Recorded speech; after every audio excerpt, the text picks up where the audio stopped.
Good morning friends, welcome back to my YouTube channel. Friends, आज का जो हमारा क्लास होगा वो 10th क्लास का फिजिक्स यानी भौतिकी chapter number 1 reflection of light यानी प्रकाश का परावर्तन। और इस चैप्टर में बहुत सारे कंसेप्ट है, जैसे अप्रदीप्त, प्रदीप्त, प्रकीर्णन। प्रकीर्णन किसे कहते हैं, किरणपुंज कितने प्रकार के होते हैं, किरणपुंज 3 प्रकार के होते हैं, इस वीडियो में हम लोग डिस्कस करेंगे। अब सारी किरणपुंज, समांतर किरणपुंज, अभिसारी किरणपुंज। ठीक है दोस्तों, सबसे पहले हम लोग आज जानेंगे अप्रदीप्त। ठीक है, अप्रदीप्त के बारे में जानेंगे, ये होता क्या है। चलिए वीडियो को स्टार्ट करते हैं। देखिए, अप्रदीप्त आपकी स्क्रीन पे शो कर रहा होगा। जिसके द्वारा प्रकाश उत्सर्जित नहीं होता उसे अप्रदीप्त कहते हैं। समझे दोस्तों, वे वस्तुएं जो स्वयं कोई प्रकाश उत्सर्जित नहीं करती अप्रदीप्त वस्तुएं कहलाती हैं। मान कोई भी वस्तु प्रकाश उत्सर्जित नहीं करती उसे क्या कहते हैं, अप्रदीप्त कहते हैं। जैसे टेबल हो गया, कुर्सी हो गया, पुस्तक हो गया, पेन हो गया, कोई भी वस्तु हो सकते हैं जो प्रकाश उत्सर्जित नहीं करती, उसे अप्रदीप्त कहते हैं। ठीक है, अब जानेंगे प्रदीप्त या दीप्तमान। प्रदीप्त या दीप्तमान एक ही नाम है, आप किसी भी एक नाम से पुकार सकते हैं। ठीक है, एग्जाम में कोई भी नाम आ सकता है, इसलिए आप दोनों नाम को याद करके रखिएगा ताकि आपको एग्ज़ाम देते समय कोई कठिनाई ना हो। चलिए जानते हैं प्रदीप्तमान के बारे में, जिसके द्वारा प्रकाश मिलता है। ठीक है दोस्तों, जिसके द्वारा प्रकाश मिलता है उसे प्रदीप्त या दीप्तमान कहते हैं। या कुछ वस्तुएं प्रकाश उत्सर्जित करती है उसे प्रदीप्तमान वस्तुएं कहते हैं, जैसे सूर्य, तारा, टॉर्च, चंद्रमा इत्यादि बहुत सारे हो सकते हैं। आप सिंपल वेब में समझ सकते हैं, जिसके द्वारा प्रकाश मिलता है, ठीक है, उसे हम क्या कह सकते हैं, प्रदीप्तमान या दीप्तमान कह सकते हैं। ठीक है, अब जानते हैं प्रकीर्णन के बारे में, या प्रकीर्णन किसे कहते हैं। ठीक है, आइए देखते हैं। देखिए, जब प्रकाश की किरण सूक्ष्म कण पर पड़ता है, दोस्तों आपको मन में एक सवाल पैदा हो रहा होगा कि सूक्ष्म कण किसे कहते हैं। ठीक है, आइए सूक्ष्म कण के बारे में जानते हैं। ठीक है, सूक्ष्म कण आप उसे कह सकते हैं, छोटा छोटा कण, अणुओं या धूल कणों को भी आप सूक्ष्म कण कह सकते हैं। थोड़ा सा एक एग्जाम्पल ले लीजिए, बालू, जिससे हम लोग घर बनाते हैं। ठीक है, पीला वाला बालू, और एक छोटा छोटा कण है ना, उसे आप सूक्ष्म कण के माध्यम से समझ सकते हैं।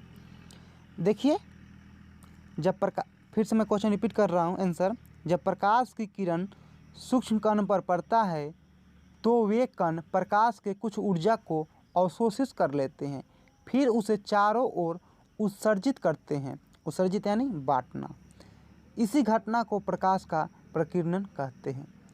दोस्तों दूसरे शब्दों में आप समझ सकते हैं, देखिए यहाँ पे लिखा हुआ है, दूसरे शब्दों में जब प्रकाश किसी सूक्ष्म कण पर पड़ता है तो सूक्ष्म कण के द्वारा प्रकाश के कुछ ऊर्जा को अवशोषित कर लिए जाते हैं और अवशोषण के पुनः बाद उत्सर्जन के घटना को प्रकाश का प्रकीर्णन कहते हैं।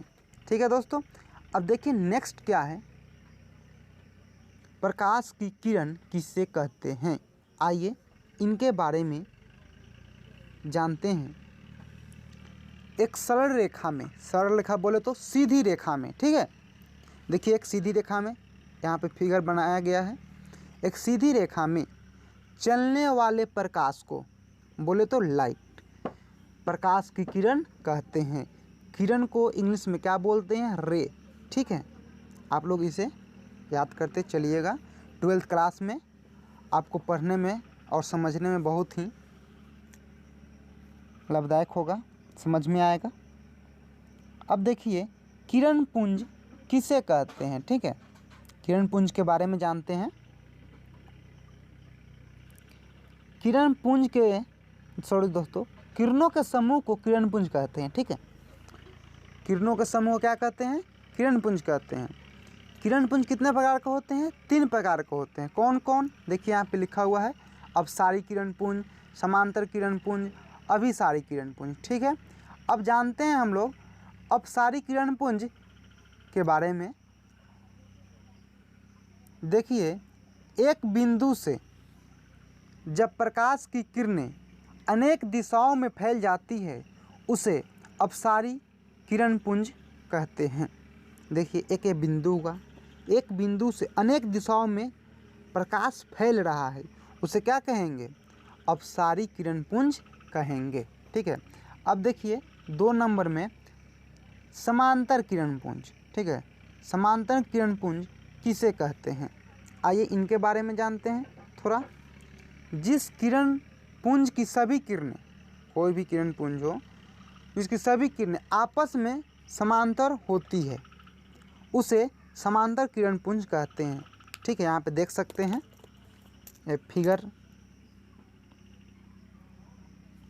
एक समान ही रेखा में चले, टेढ़ी मेढ़ी हो तो नहीं हो पाएगा, समझे? यहाँ पे आके मिल जाएगा, एकदम समान सीधी रेखा में हो उसे समांतर किरण पुंज कहते हैं। अब जानेंगे अभिसारी किरण पुंज। जिस किरण पुंज की सभी किरणें एक ही बिंदु पर आकर मिलती है उसे अभिसारी किरण पुंज कहते हैं। देखिए यहाँ पे यह एक बिंदु हुआ। ठीक है, प्रकाश इधर से भी आ रहे हैं, इधर से सब लंग से आके प्रकाश एक लंग इकट्ठा हो जाए उसे क्या कहेंगे? अभिसारी किरण पुंज कहेंगे। दोस्तों इस वीडियो में इतना ही, फिर नेक्स्ट वीडियो में मिलते हैं आपको अच्छे अच्छे टॉपिक लेकर।